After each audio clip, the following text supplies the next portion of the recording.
As soon as August hits, our social media feeds fill up with photos of people lined up outside coffee shops, holding seasonally colored cups that are probably emblazoned with smiling pumpkins.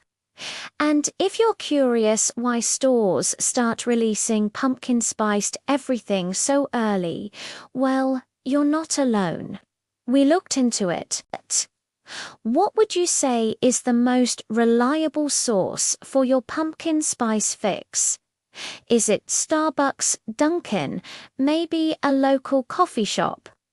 Well, whoever your go-to retailer is probably only able to sell you that beloved beverage because of intense global shipping routes established hundreds of years ago. Nutmeg was so popular in Western Europe in 1677 that the Dutch traded Manhattan, yes, that Manhattan, to the British in order to acquire an Indonesian island. That was seen as one of the most reliable sources for the spice. A central component of pumpkin spice, nutmeg, has been used by people for at least 2,000 years. During the Middle Ages, nutmeg was so desired in the international spice trade that at one point in the 1300s, when tariffs were at their highest, a pound of nutmeg in Europe cost 7 fattened oxen and was a more valuable commodity than gold. Fast forward a few centuries and the spice is a lot more accessible, but people still go crazy over it every fall. According to the National Pumpkin Spice Latte Day website, Modern Pumpkin Spice McCormick and Company released its Pumpkin Pie Spice Blend in 1934. While it wasn't the first company to bring together spices used in cooking pumpkin, McCormick's blend went on to become the most popular. By the 1960s, this product's name was shortened to pumpkin spice.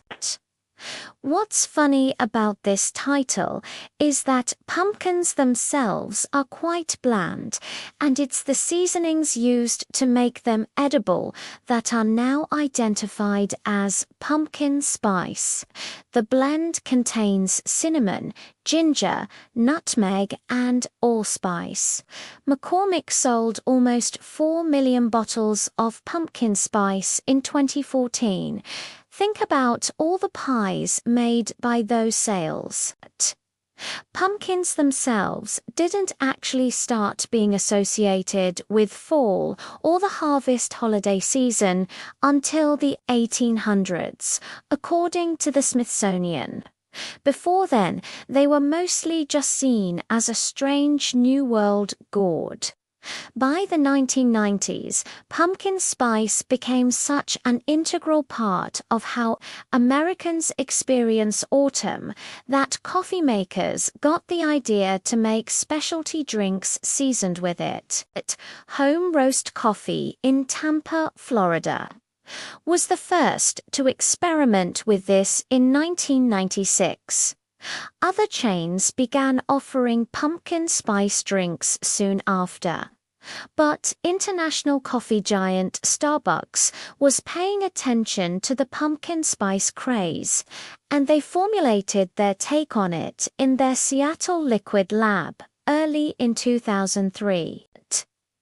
That fall, the Pumpkin Spice Latte, or PSL, was introduced in stores across America. By the end of 2014, Starbucks sales had risen 11%. Now, for many of us, the beginning of September means back-to-school sales and the changing leaves. For stores, it's the unofficial start of the fiscal fourth quarter, which means the pressure is on to boost sales before the holiday shopping season ramps up. So you can expect that as soon as August rolls around, retailers will be eager to release their pumpkin-spiced products. In 2019, Starbucks released its pumpkin spices on August 27th. Gas station franchise 7-Eleven debuted its annual lattes almost 2 full weeks earlier on August 14th. Dunkin' Donuts got its drinks out a day ahead on August 26th. Do you have a favorite pumpkin spice item? If so, let us know in the comments section below. And while you're there, please consider subscribing and following. It really helps our channel reach more people. Thanks for watching.